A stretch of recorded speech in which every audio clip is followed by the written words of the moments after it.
Entropy and Gibbs. Thank you very much. So I will attempt to continue. My voice is a little brittle at the moment, you probably noticed, but hopefully you can understand what I'm saying to some extent. First of all, there's still some chocolate there. If you'd like to take one, please do, and then just spread them around. And there are typed notes corresponding to today's lecture. I put it on my webpage, which you can find just by Googling my name. And it says just underneath the top line, there's a link which has the PDF file. And maybe at some stage there'll be handwritten notes which are scanned. They're just scans of my notes, which will be in the chat for the Zoom.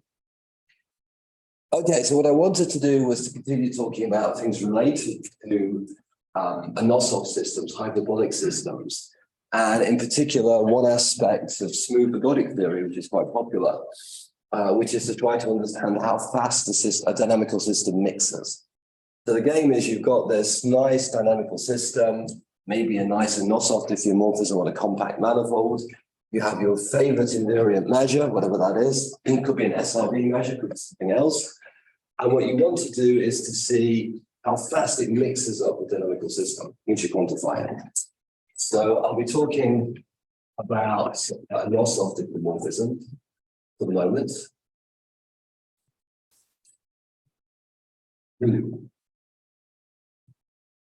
And the speed at which things mix are usually related to things called resonances.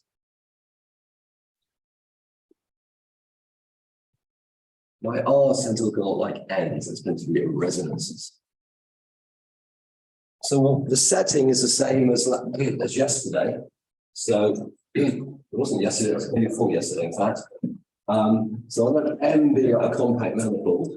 So it's a closed boundedless C infinity Riemannian manifold. It's all of those things. But for me, it's a manifold. And I forgot to use the chalk holder. And I'll take my diffeomorphism, which will be called F. It's going to be my analogue diffeomorphism. And it'll be at least C2, and it's an analogue diffeomorphism.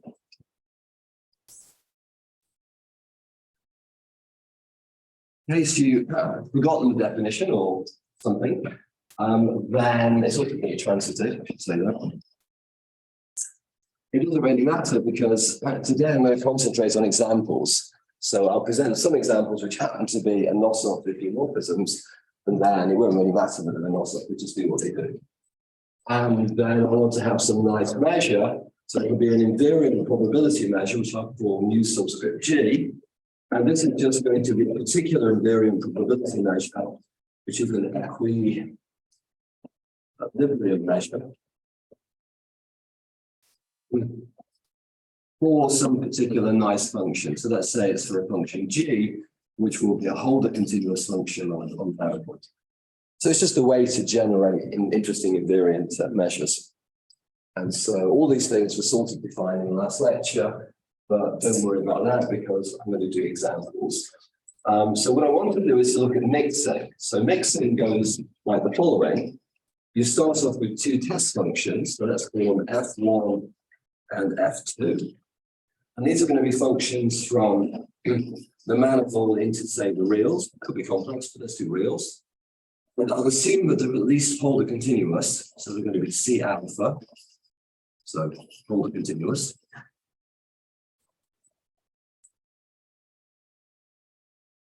And when I write alpha, alpha isn't a particular numerical value, it's just to remind me that I'm denoting Holder continuous functions in this way. And these are, if you like test functions. We're trying to see some property of the system, and the functions F1 and F2 are just a window to do that. And so the way it works is we have what's called a correlation function. So what we do is for any integer M, maybe positive integers are even better. What we do is we look at the integral of F1 composed with the transformation n times. And then we multiply this guy by F2 and we integrate against the measure with this fault on. And the game is we expect this to converge in a reasonable world to the product of the measures. Oops, I don't know what they're called. F1, F2, E mu, and I should put G's at the bottom, I guess, because I invented this notation and I shouldn't have had it yet. And so this is what we'll call a correlation function.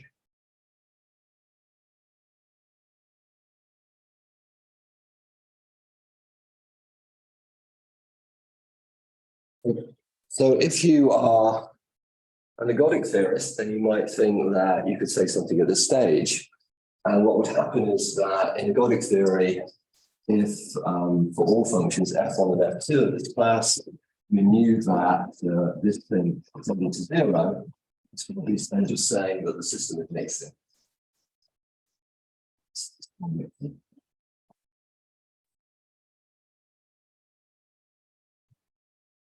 It's Latin, so it's good. Okay, so we're in the setting of a nice dynamical system, we have a nice measure, and we have nice functions. And this is a correlation function, so the thing tending to 0 is somehow saying that the system is mixing everything up, so that this quantity starts looking like just the product of these two integrals. Okay, and there's a classical result, which I can try and squeeze into here. There's something like the following.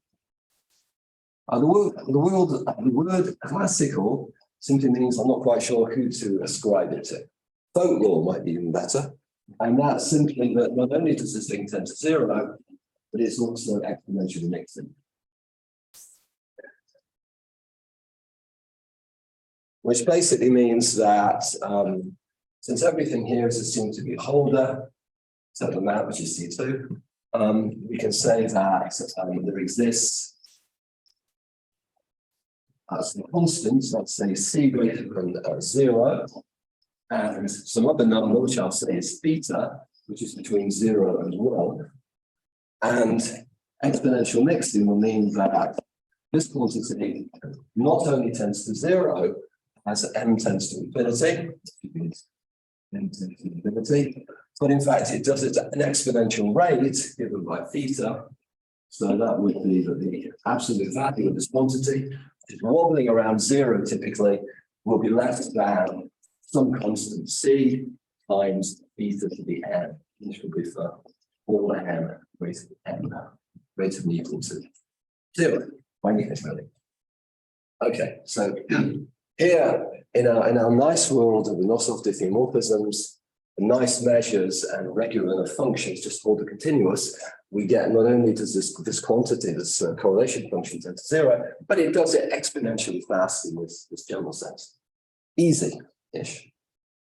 Okay, and so this is a statement about how fast it tends to 0, but a greedy sort of question would be, can we say more?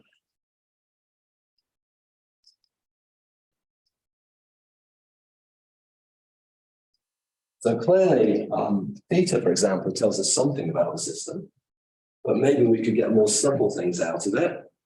And the answer to this is yes, sometimes. Still in the context of a Nosov diffeomorphism. Hi. Sorry. Yeah. Is this notion that correlation converges to 0, is this non-decay of correlation? Yes, it's called, you say this was exponential decay of correlations, or you say it was exponentially mixing. So it's decay of correlations, yeah.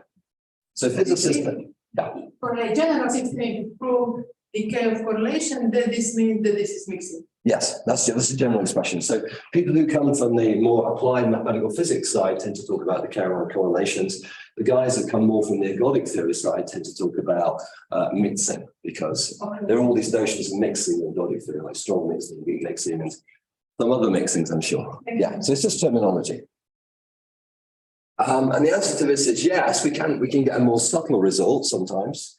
And this is a theorem which I will definitely attribute to Grisel. You can spell his name, of course. And Rodney. And this will say that if we assume everything is smooth, let's assume better than folder. So let's assume that it's F1, F2, and my potential and my diffeomorphism are even better, let's assume that there's smooth maps rather than just Holder, then we get something even better. So in particular, we get that there exist some numbers. These numbers are denoted by rho n, to be a bit confusing, there you go. So let's say a sequence of numbers of rho n equals 1 to infinity. They're all going to be small enough so that value is 1, but they're tending to 0 as n tends to infinity. And there's also going to be a sequence of polynomials.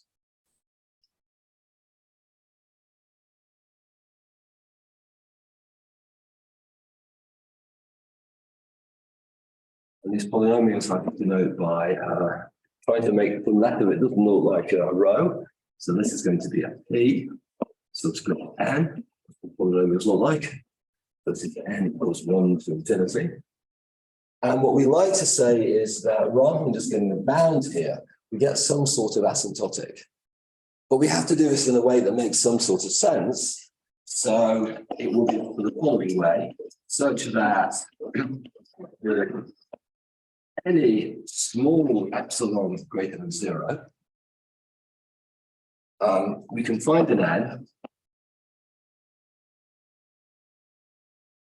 so that we can express this quantity in terms of the first uppercase n, the natural number, of these quantities. So in particular, that means that rho of n, which here we only have an upper bound on, here we can say a bit more, is actually going to be equal to the summation of some numbers, n equals 1 up to n, and then it will be, well, it will look like rho of n to the power m.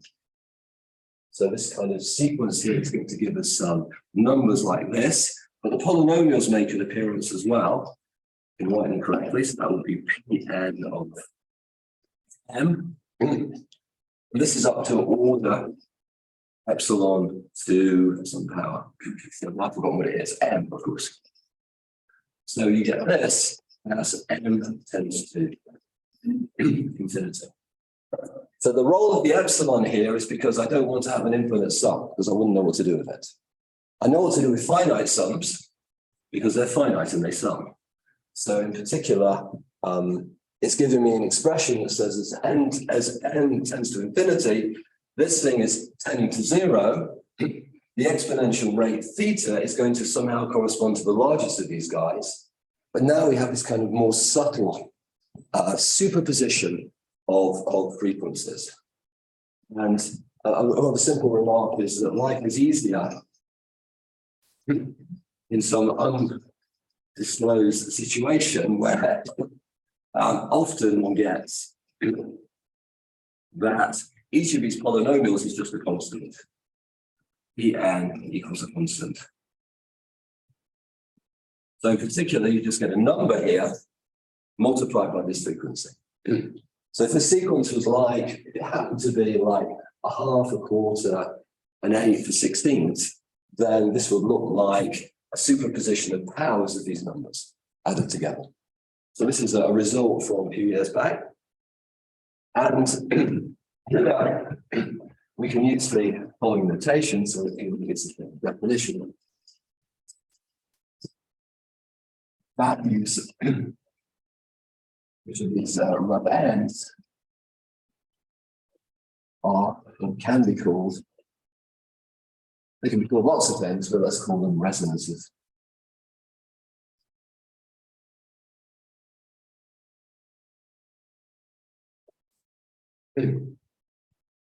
So in this expression, the numbers rho of n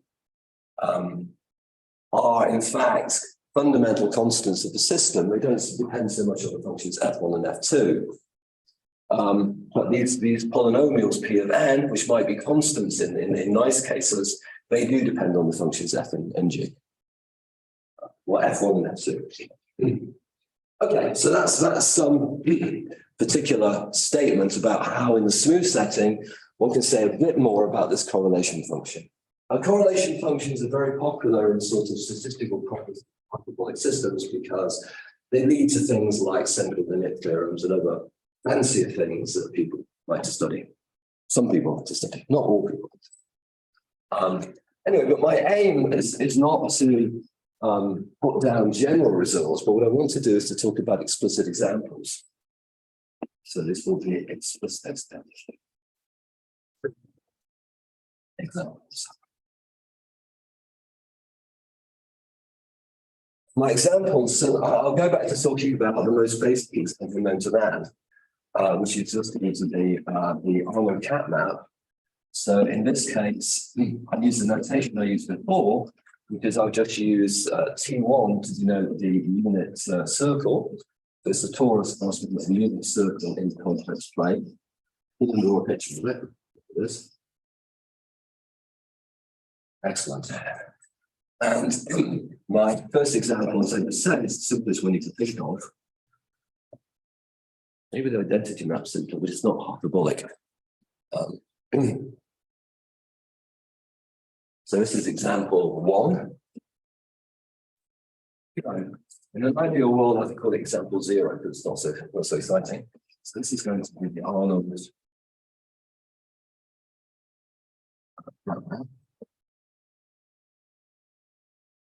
Which we've seen already. So it's the same notation. So F is going to map my manifold to itself. My manifold is now two-dimensional torus, which I'm writing as equivalent to circles, like this.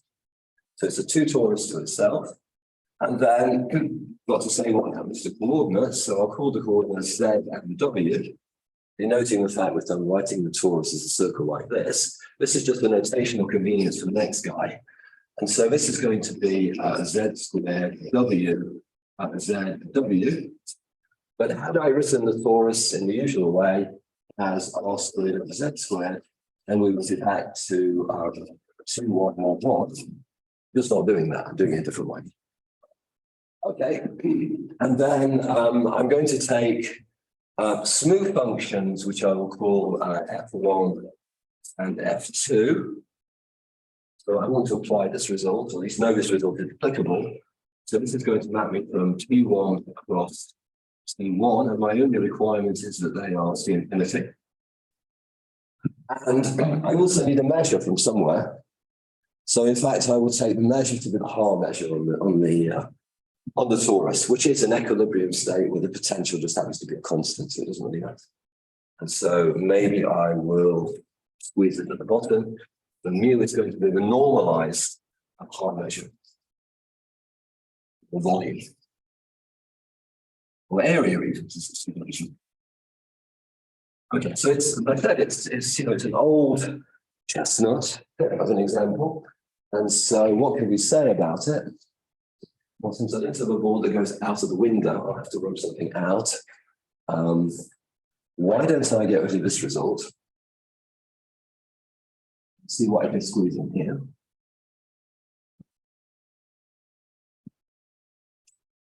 Okay. So, so the claim is that for this example, well, we know by the result of Grisel and Lavarani, there's going to be some sequence hanging to 0 and some polynomials hanging around. But in fact, they all turn out to be trivial. So in this case, for any epsilon greater than 0, we're going to get that the level of m is actually only of order epsilon to the power m. So it's going down really, really fast. It's going down super exponentially fast. So in terms of our notation, I was just saying that all these resonances that I was telling you existed are actually 0 in this case. So perhaps not so exciting an example. And this is actually just a simple exercise and for a series.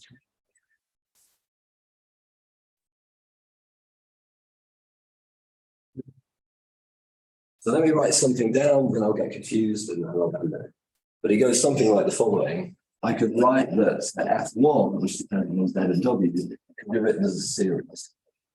So I need coefficients, let me call them K and L. And I put in some numbers here, which are going to be maybe A, K, L. These are just complex numbers.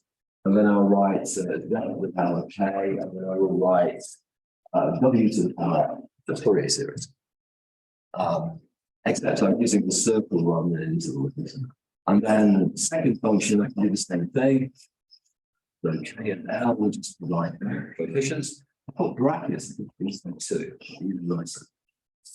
And then the coefficient here might be BKL, then to the K, W to the L. So these numbers just correspond to the coefficients. And then the point about this is, of course, that since the map is linear, but as we all know, it's easy to write down what the correlation function is. When you stick it into here, then what should happen is you get some simple expression. So that will be something in the following form. Because it's a Fourier series, and because we're integrating with respect to the Bayes measure, it only picks up certain terms.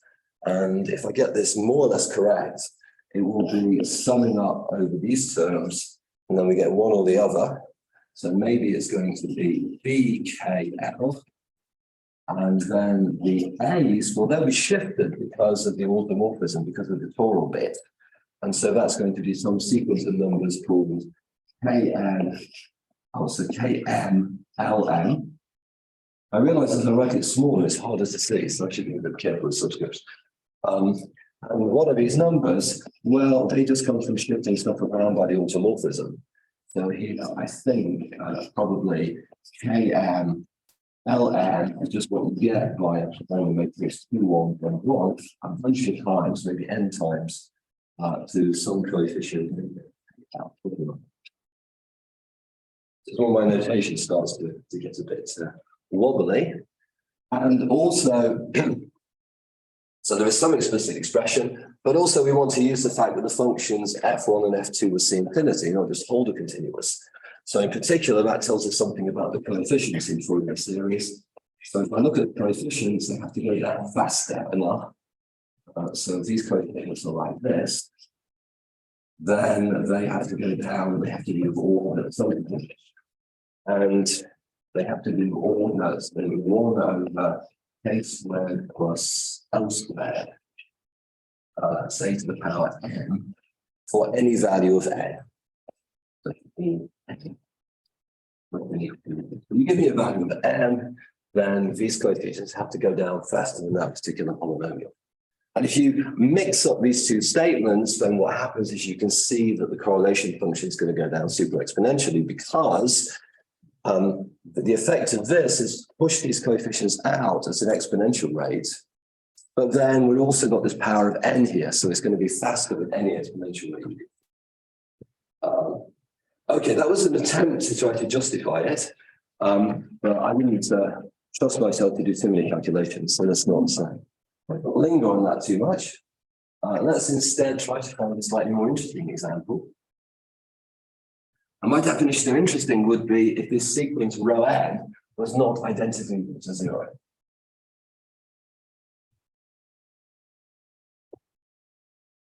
And so this is an example by three guys, two guys and Bill, whose names I have to try to spell correctly.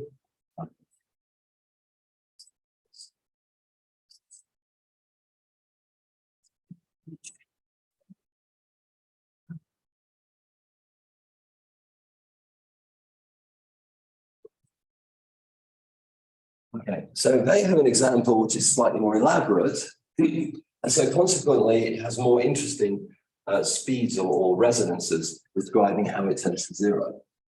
So let me just say what this example is. So in this game, you choose some value lambda, which is going to be a complex number, whose absolute value is smaller than 1. Anyone you like, strictly inside the unit.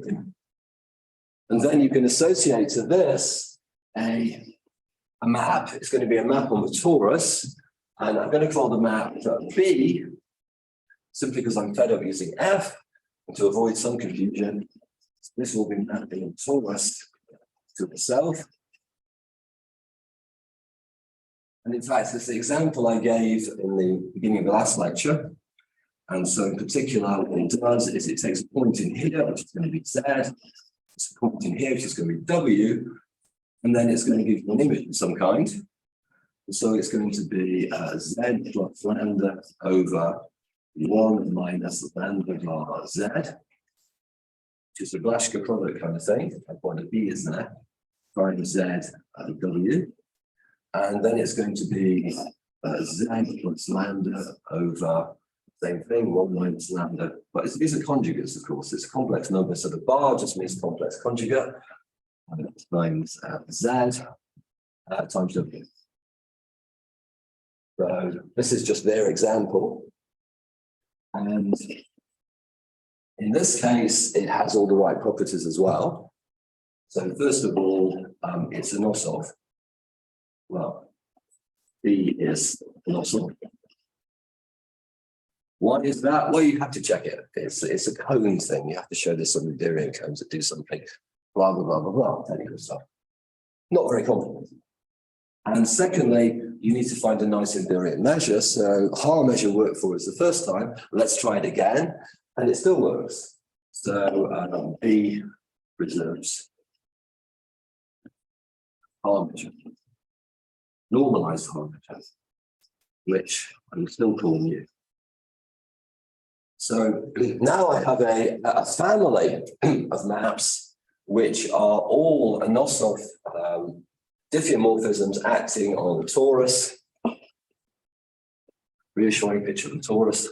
And I can associate this for any functions, F1 and F2, which are smooth. I can write down the correlation function using my new Nosov diffeomorphism, my nice smooth functions and the measure.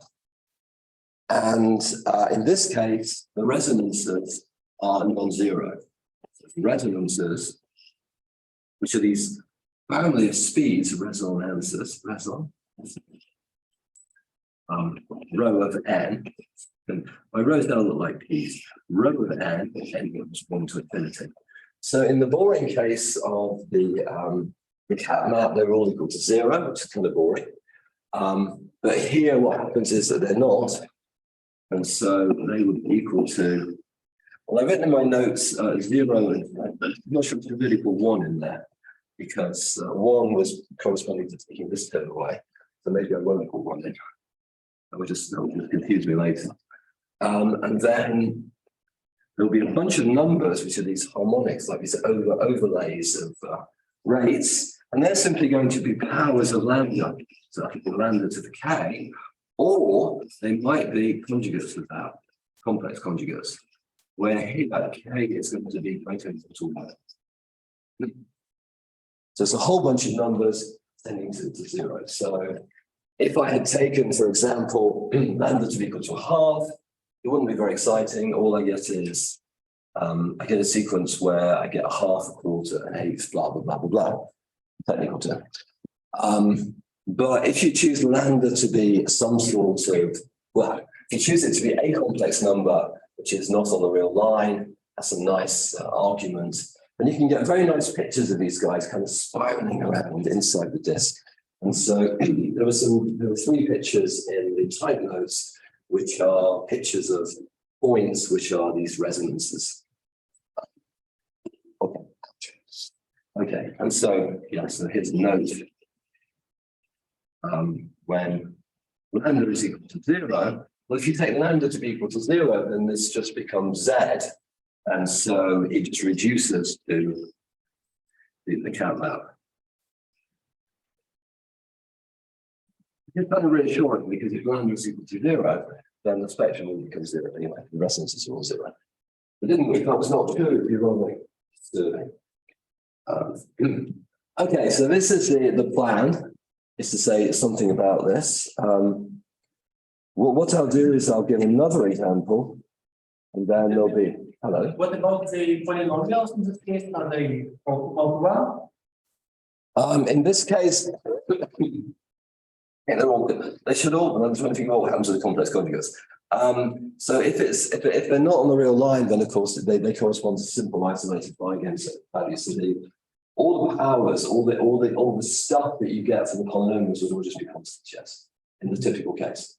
So the polynomials, everything's just like matrices in this game.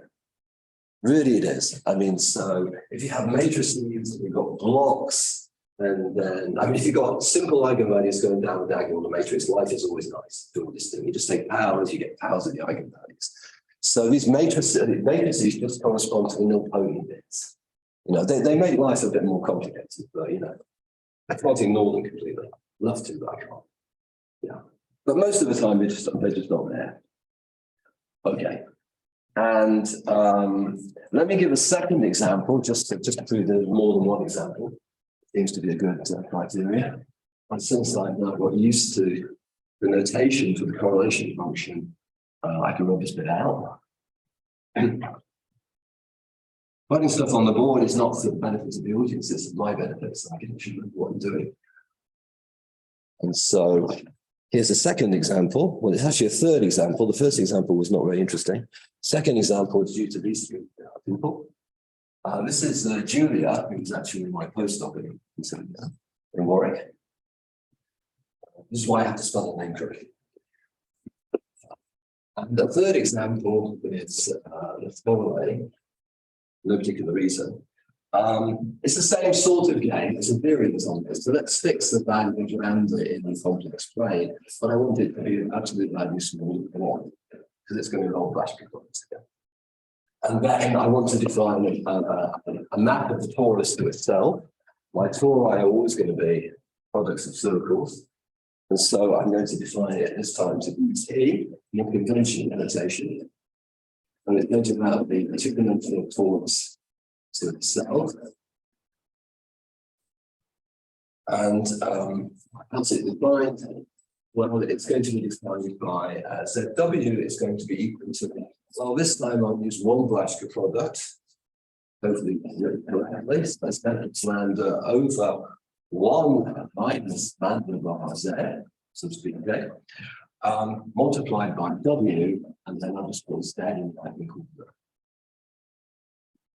So this is going to be a map of the torus to itself. And again, in this case, providing lambda is up here, we can check somewhat laboriously that B is a non-stop. Satisfies all these nice hypotheses. And secondly, B preserves the normalized correlation.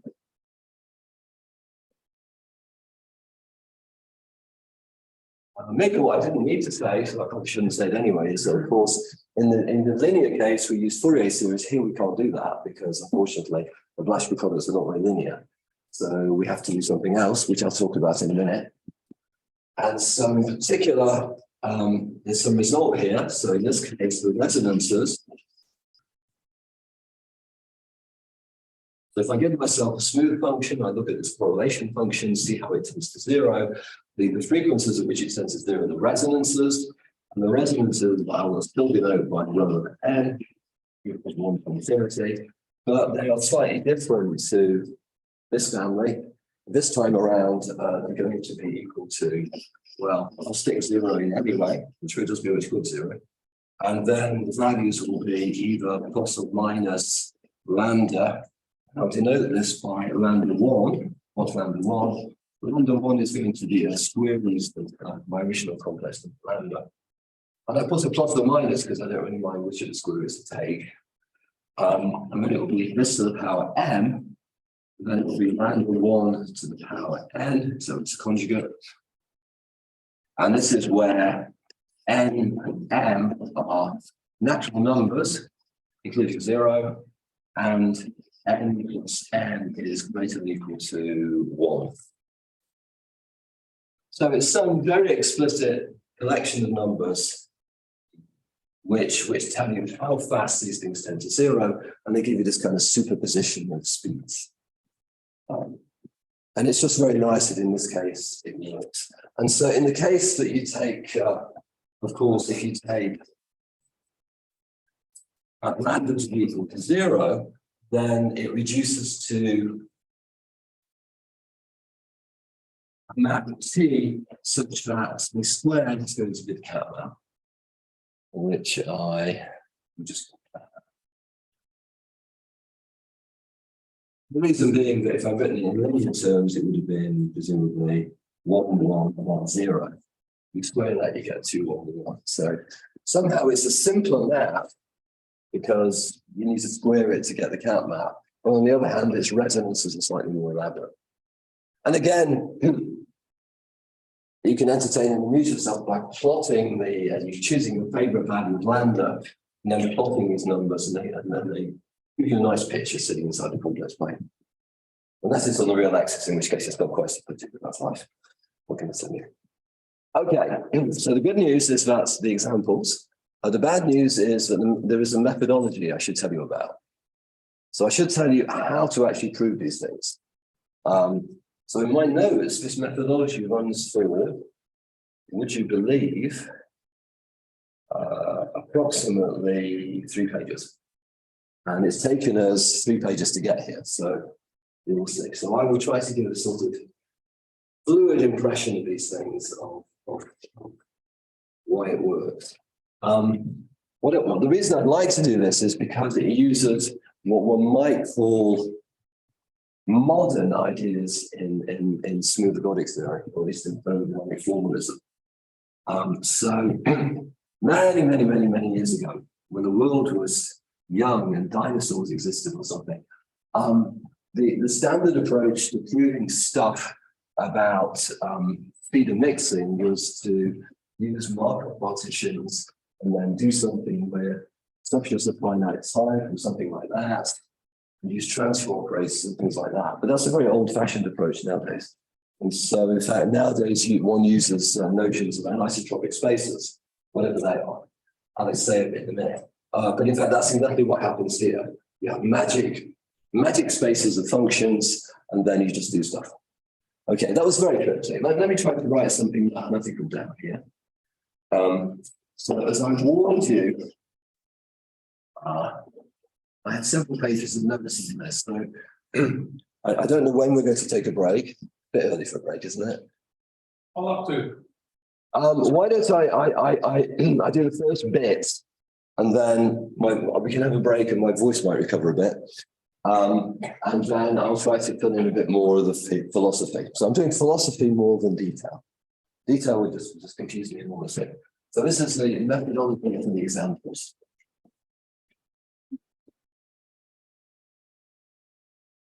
And I need to make 2 preliminary comments.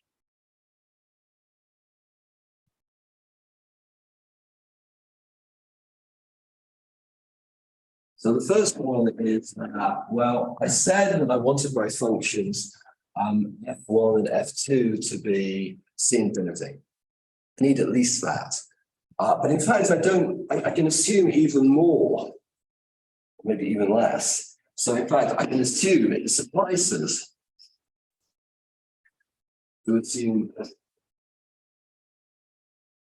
that the functions f1 and f2 are real analytic.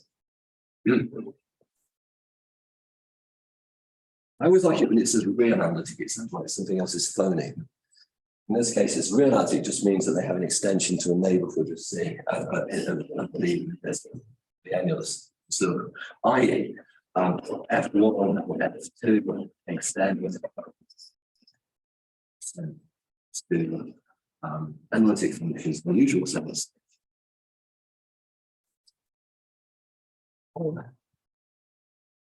All equals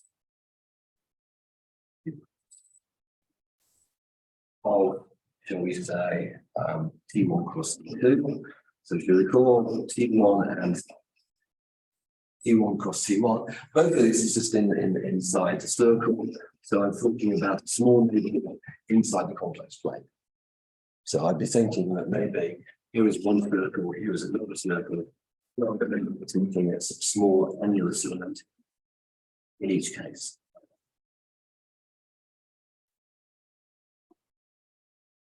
My claim is that if I'm trying to prove these sorts of results, I don't need to prove it for C infinity functions. It's enough to do it for analytic functions, providing I can take my neighborhoods to be sufficiently small. That's all it is. And the second comment is that the way we're going to prove this is to use an operator. So I just promised you I'm not going to use transfer operators, and I'm not. But what I'm going to use instead is composition operators. So we want to study a composition operator.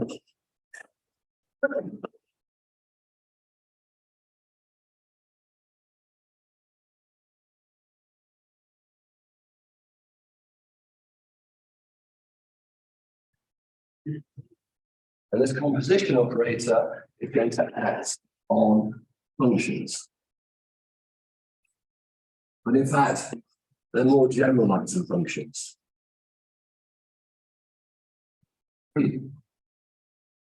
So what does it mean? It means if I had a function, let's call it, I called it G for some reason. I'm not sure G is a good choice anymore.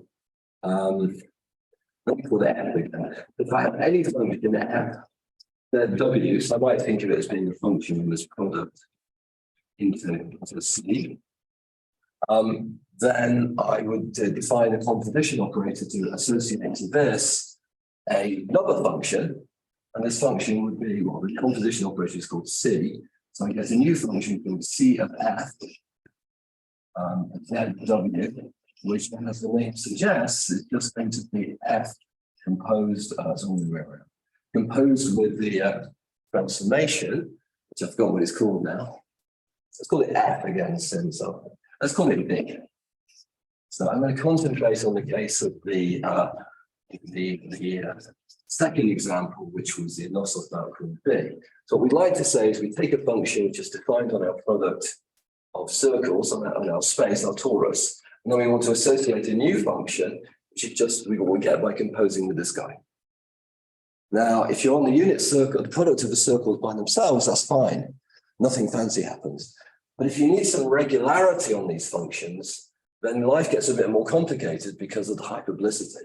Some directions get contracted, some get expanded, and it tends to screw up the nice properties in this case. So if you think about these annuli, I can't guarantee that the function I get at the end is still going to be analytic on these two annuli. That's why life is a bit more complicated. And so the trick to this is to actually not look at just functions, but look at a bigger space of functions. Hence the gesture bigger. So the worry is that the function C omega on this domain may not be preserved, and probably won't be. So we need to find a bigger space. We need to find a bigger space.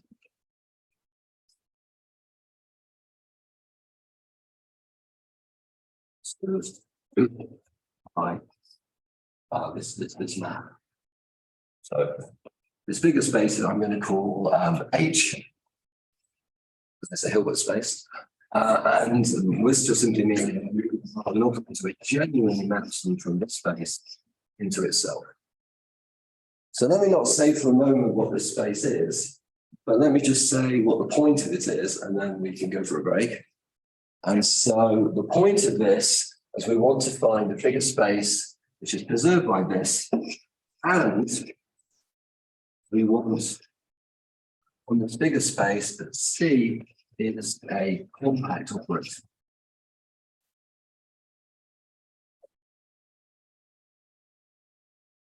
So I have my transformation.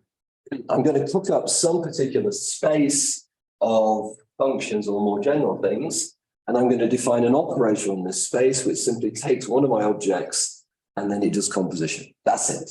So the map itself is extremely simple. The spaces are not quite so simple.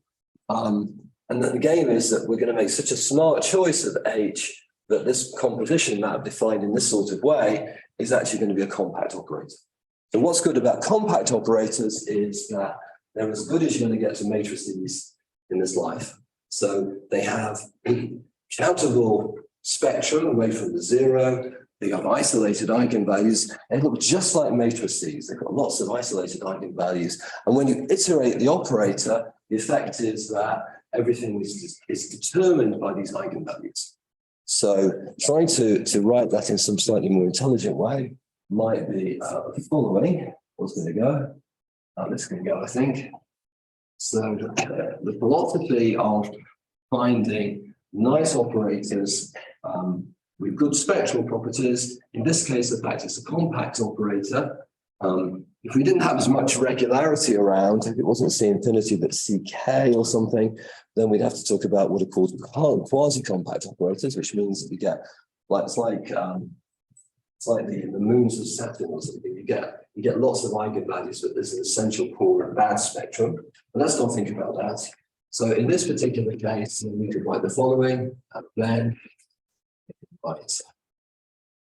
Well, we're actually interested in the correlation function, if you remember. This is rho of m. And so what was this? Well, this is where we took F1 and we composed it with a map n times. But now in our new notations, we'll be applying the convolution operator. The convolution operator m times for my first function, and then multiplying it by the second function, integrating and taking the difference. So it's exactly the same definition, just taking advantage of my new notation.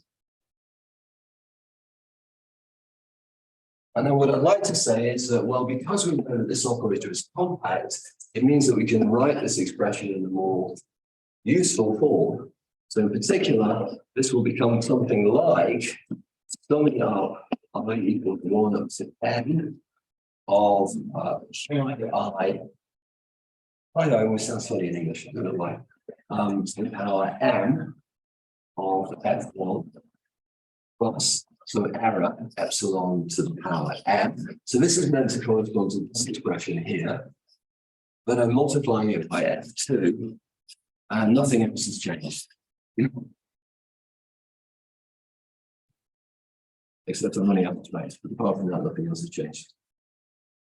So the idea is that this is where the pi i's are simply maps from the Hilbert space to itself, which are projections associated to largish eigenvalues. So these are projections.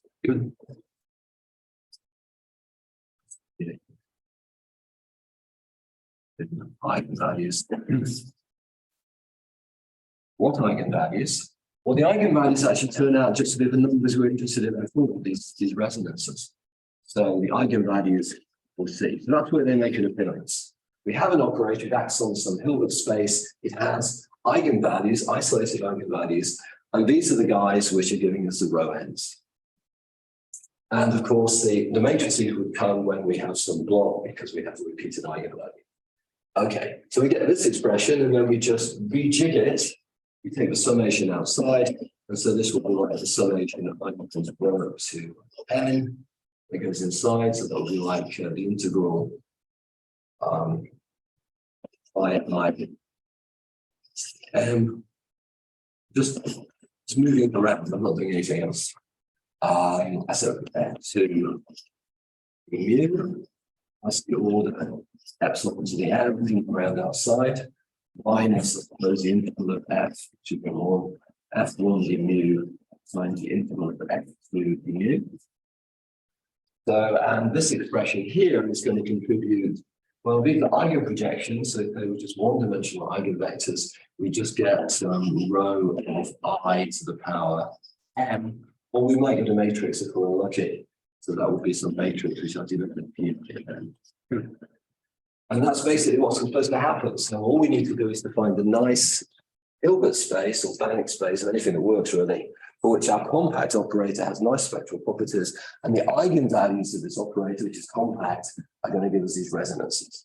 And that's where it comes from. So this will be an excellent place to take a break, especially for my voice. And then after the break, I will do the really tedious, this was the fun bit. The next bit's the tedious bit. I'll do the tedious bit where I describe a bit about the construction of these spaces, because they are not mysterious. They just involve a certain amount of messing around, right? Much of mathematics. Good time for a break. Thank you very much.